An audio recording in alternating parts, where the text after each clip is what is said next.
Hello, I'm David DeCosmo. Welcome to ECTV Live. My usual co-host, Rusty Fender, is on assignment for a couple of weeks, so we'll hope to see him back as soon as possible. Happy to have with me a repeat guest, Nancy Post. Nancy, welcome. Thank you. Nancy is with an organization called the Voluntary Action Center.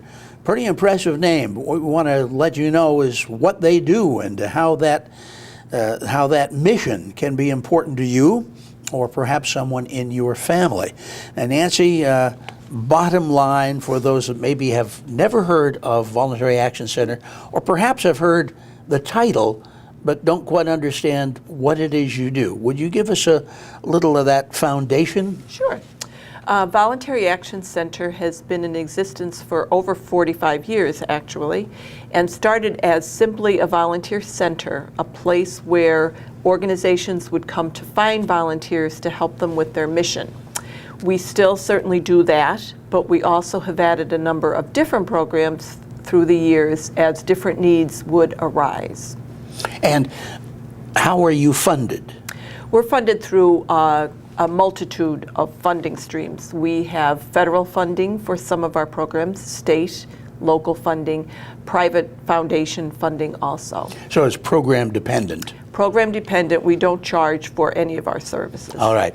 Now, we normally had you on at this time of year because of a program that you had that I was very impressed with. Unfortunately, that's not here this year.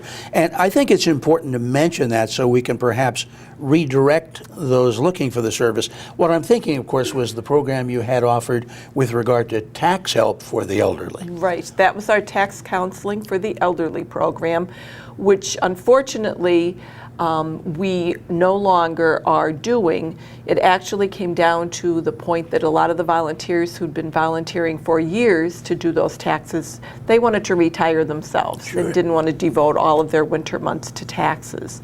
But there is another program here in Lackawanna County that can help folks out who need their taxes done free of charge. It's called the VITA program. It's run by the United Way of Lackawanna County. And if consumers are interested in having their taxes done free of charge, they would simply call 211. It's not an extension, it's actually 211, which is the helpline. And the helpline will actually make their tax appointments with them for the United Way. So that while your particular program is at least on hiatus for now, that help is available, and through helpline at 211, you can find out whether or not you might be eligible for that, where you've got to go to apply.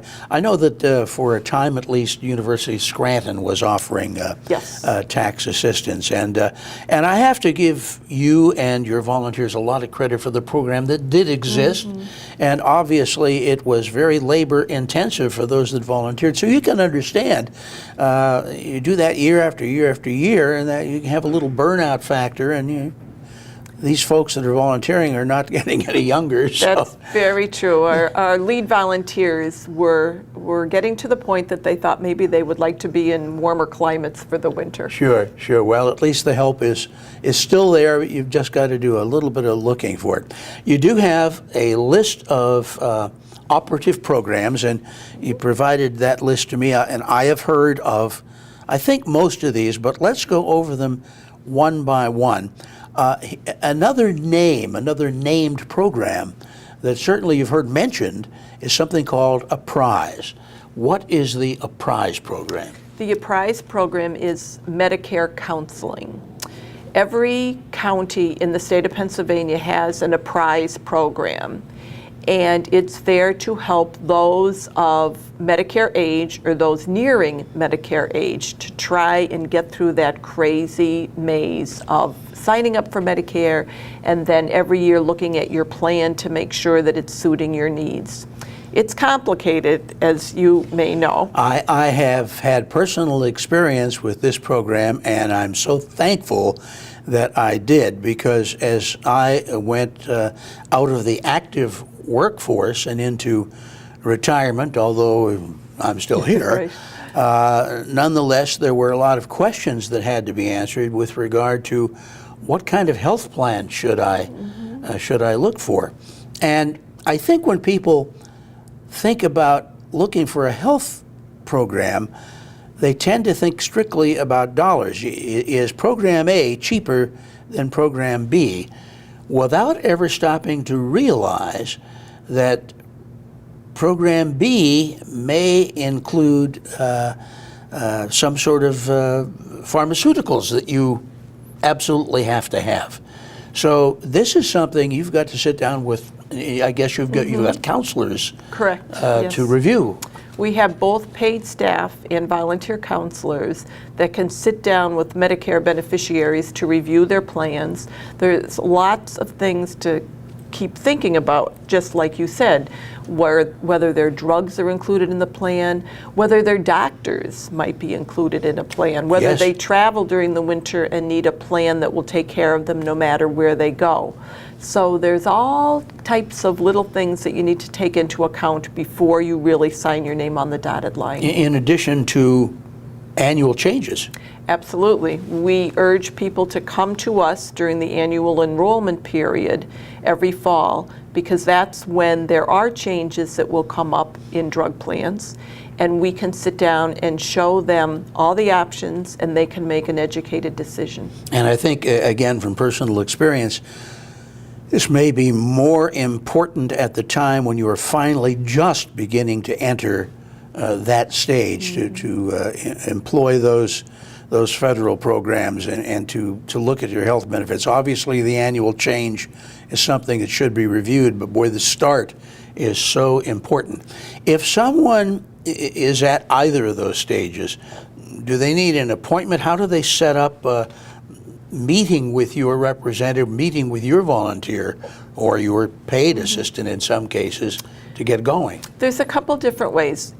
Actually, regardless of how we speak with them, they should call our office first at 570-347-5616, and they can either make an appointment for a personal appointment with one of our counselors, but we also have once a month a new to Medicare class, usually in the evenings, so the people that may still be working but nearing that Medicare age can come and learn exactly from A to Z what being on Medicare means, how to sign up. It's very, very thorough, couple-hour class. We do it sometimes in different locations, and it's very helpful if you're just starting on that Medicare path and are trying to figure all of those things out. Is there a charge involved with? Never a charge. All of this information and all the classes, all the appointments are done free of charge. Oh, that's great. So the starting point is call the office to find out what's happening. And before the end of the program, we'll make sure that you have that telephone number again, along with perhaps a website connection. So if you're watching now and finding out about these various programs, maybe you want to just take a moment and grab a pencil and a paper and have them standing by, and you can jot these things down as we go further. The other, you have a senior health and wellness program. What's that all about, Nancy? We do. We are contracted through Lackawanna County to be their provider of health and wellness programs for seniors. So there are a number of different programs that we offer. We do a few falls prevention programs. I think anybody that's reaching their latter years knows that falls are one of the things that concern us most of all. Yes. If you fall, you break a hip, you have to leave your home, and perhaps you won't go back. Yeah. So there's little tips, little health and wellness information that we can impart to seniors to help them in those areas. We have classes in senior education to talk to them about all the facets of growing older. It's a great discussion group, almost a support group for senior citizens. And we're starting in a couple weeks a program that we're doing in conjunction with Marywood University and the Arthritis Foundation, a Walk with Ease program, specifically for folks who have arthritis, knowing how important it is walking. And it's an education and a walking program. It will be 6 weeks every Monday, Wednesday, and Friday along the walking track at Marywood University, so we have no weather issues, and we'll be able to start that very soon. Oh, that's great. That's and again, no charge involved for that? No charge for the class. You do have to join Marywood Senior Learners to use the facilities. Right. Right. But there is no charge for the class. That's, again, a very big bonus for a lot of people that might want to take advantage of that. I'm kind of just going over your brochure, and there's another program that is well known, at least in title, to most people. Whether or not you know all the specifics is another question, and that is the Big Brothers Big Sisters program, which pretty well entrenched in our area, but I think we ought to go over what it is, what it seeks to do, and of course how volunteers make it happen. Right, volunteers are, well, there wouldn't be a Big Brothers Big Sisters if there weren't volunteers. Volunteers who mentor children, boys or girls, who may not have a positive role model in their life. And they will be matched together so that they may have some interests the same. They're usually matched with the same gender, so men will mentor young boys. And they just spend a little bit of time each month with each other. They may go to sports games, they may go to the movies, they may just sit and talk. Anything that the young child finds interesting, and they can, through that activity, form a positive relationship. Now, I'd be remiss if I didn't ask about the safeguards that you might want to employ in a program like that with regard to an adult working with a youngster. Right. We do provide all of the clearances for an adult before they get into any of our programs. All the adults need to go through child line clearance, through Pennsylvania State Police, fingerprinting. We help them along that path because it's not the easiest thing in the world, but certainly necessary. We also have volunteers in schools, and it's the same process that's necessary for all of those volunteers that work with children. We even put volunteers through that clearance process if they're working with vulnerable seniors. You know, if they were in our tax program, Medicare counseling, we don't want to put anybody at risk. So all of our volunteers are carefully screened. They come for personal interviews, and then all the clearances are done. It's interesting that it's employed in not only just for inner dealings with youth. Right. Anything. Sure, sure. How successful, and I guess I would have to measure this just in terms of numbers, how successful has Big Brothers Big Sisters program worked out in our area? Big Brothers Big Sisters has been around a long time, and they have I think the formula down. They understand what needs to be done, how to track the results. Our staff speaks to the bigs and the littles a couple times a month to make sure that the match is going along well. And then at the end of each year, they do measure things like better engagement in schools, school attendance.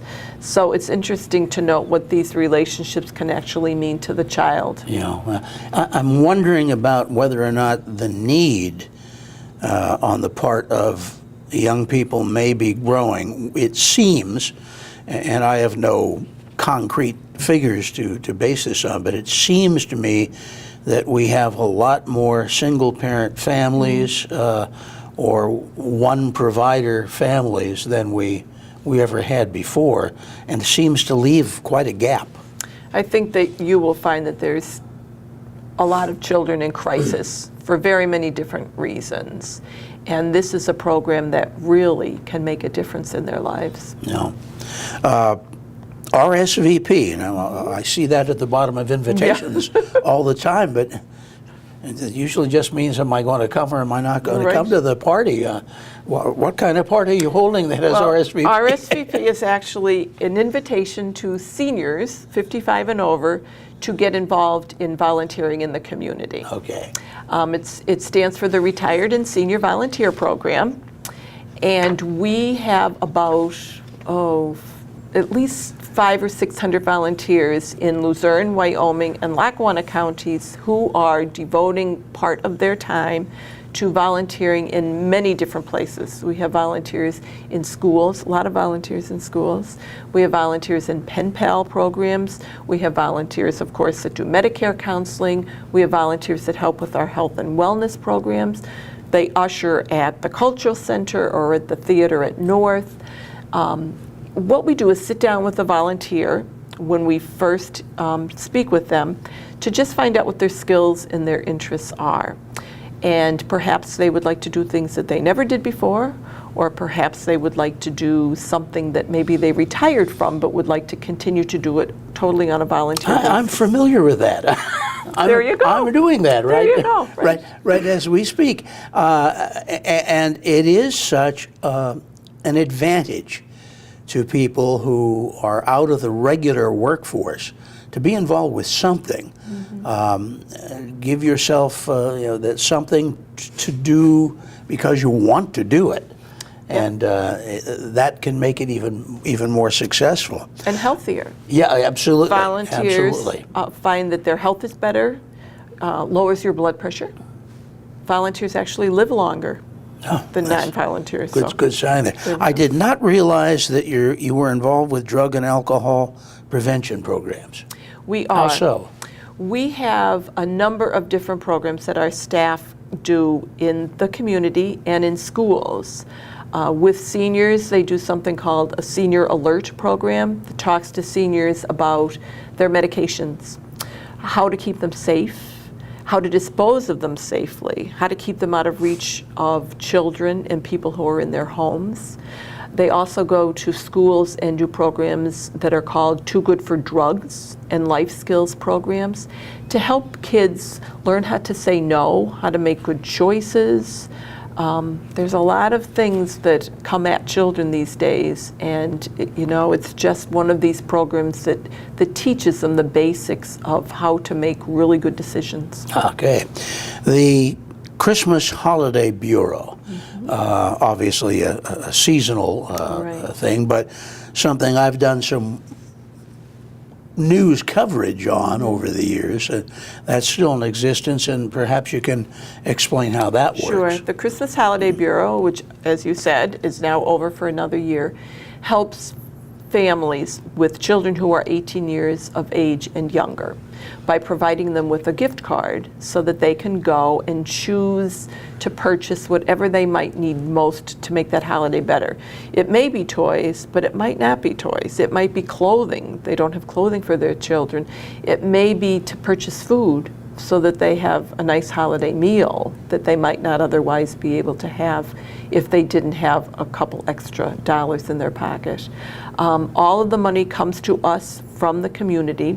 There's no grants that come to us. It's not federally funded. It's totally community-based donations. And this year we were able to help over 1,000 people. Wow. $54,000. So it's a big fundraising effort in a very small amount of time. Very impressive. Going to do this twice before we close, so I mentioned to folks if you wanted to get a pencil and paper handy to have contact information for the Voluntary Action Center. Number again for that? Sure. Voluntary Action Center is 570-347-5616. Is there also a website or? We do have a website that all our programs are listed on. It's www.vacnepa.org. Now, the very name of the organization, Voluntary Action Center, the very first thing you talked about in terms of overall programming was the need for volunteers. It seems with running programs like Christmas Holiday Bureau, trying to do drug and alcohol prevention, Big Brothers, Big Sisters, the Senior Health and Wellness, and the Apprise program. And as we saw at the beginning, we sort of lost one program because we don't have the volunteers to do that. But it seems to me that generally speaking, you've got a really good core group of volunteers that make your programs work. So do you need more?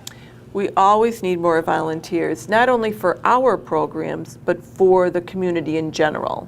One of the things that we do at Voluntary Action Center is to advertise volunteer opportunities throughout the entire community, and we try and match people who call us to any number of volunteer opportunities, whether they are in our agency itself or whether they're out in the community. So, for instance, an agency like Red Cross, somebody like the United Way, Right.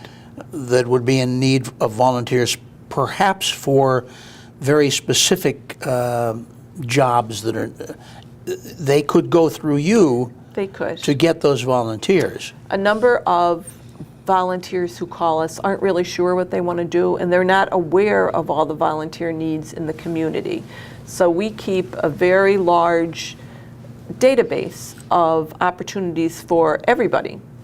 And when someone calls and they talk to us about what they might be interested in, we can then easily refer them to one of these other agencies also. We don't keep all those volunteers ourselves. Part of our job is to refer volunteers to any agency that is looking for help. Some people might feel in their hearts and in their minds that they would like to volunteer for something, be it one of your specific programs or, as you said, something that one of these other agencies is doing. But they might be a little afraid of how much commitment they have to have. I mean, if someone wants to participate, should they go in there thinking, well, I've got to make sure that I have one day a week, one full day a week to give that organization, or is it a matter of... It's totally a personal thing. We have volunteers, for instance, in a pen pal program that we do. We have senior volunteers that send a letter once a month to a 4th or 5th grader in the Scranton School District. It's very structured, very cleared. Nobody knows anybody else's identification or home phone numbers. But you can do that in as short a time as it takes to write one letter every month. So whether you have 1 hour a month or whether you have 60 hours a month, there's something that you can do. That's great. Now, with regard to the face-to-face kind of programs, you indicated that you do the same kind of background or safety research on the volunteer, whether they be working with a young person or even with a senior. What's involved in that? Well, we feel that anybody that's working with a vulnerable population needs those checks. So we can either help them with the procedure, show them how it's done. In some cases, some of our programs will actually pay for those clearances. It depends on what the parameters of the programs are. And I know that a number of nonprofits in the community also have their own rules about clearances and how much they want to get into it. Right, and these are things that are necessary. My wife volunteers at a local hospital, actually rocking cuddles little newborn babies, and she had to go through the fingerprinting and the background check and things. And these are actually a fairly short amount of time, and but the things that have to be done for the safety of the people that you're dealing with. So I'm glad that you're doing that. Somebody's out there watching right now and saying, well, I'm not even sure exactly what I can do or what I should do. Can they give you a call and get an idea? Absolutely. Those are actually the most fun appointments for us, to sit down with a cup of coffee and have someone say, I have no idea what I want to do. Well, it's like a job interview. You sit down and you get to know each other a little better, and things come out in their personality. They do admit that they have certain interests and things that they like to do or things that they don't want to do. Sure. Just takes a little conversation. Well, one more time then, the telephone number and contact information for anybody watching to get a hold of the Voluntary Action Center. Right. It's 570-347-5616. Great. Nancy Post, I thank you so much. I've left just a couple of minutes here, Nancy, because you're visiting me, unknown to you, I think, on a milestone occasion. This program was born 8 years ago. This is the 400th presentation of ECTV Live. Congratulations. I walked into the Electric City Television studio one day with some travel programming that I had put together, and Mark McGlory, who is the master of all traits here at the station, said, Dave, why don't we do a show, that community service program, just telling people what's coming up, what services are available to them, what exciting events are happening that are going to be available to them. And here we are 400 shows later, still presenting this information. Over the course of that period of time, in addition to Mark, I've had a lot of help. Judge Tom Munley was originally the host, and I, his producer and co-host. And after Judge Munley left us, we had a series of people that came in and helped me, including Barry Finn. Frank Andrews was in for a time. We had Derry Bird in on at least one occasion, Paula Degman, who now is with WILK Radio. And, you know, I really have to thank all of these people for helping make this happen. Rusty Fender, of course, stepped in and has become a regular co-host and actually has been kind enough to take over for me on a couple occasions when I've been indisposed or otherwise had things to do. But I thank all of you for participating on the panel of the show, those that have done that, and those that have watched us regularly at home. We're now on YouTube as well, so you can catch us there. And we'll continue, as we say, we'll keep on keeping on for as long as that seems to be the practical thing to do. For now, and ECTV Live, I'm David DeCosmo. Until we see you again next week, here's hoping all your news is good.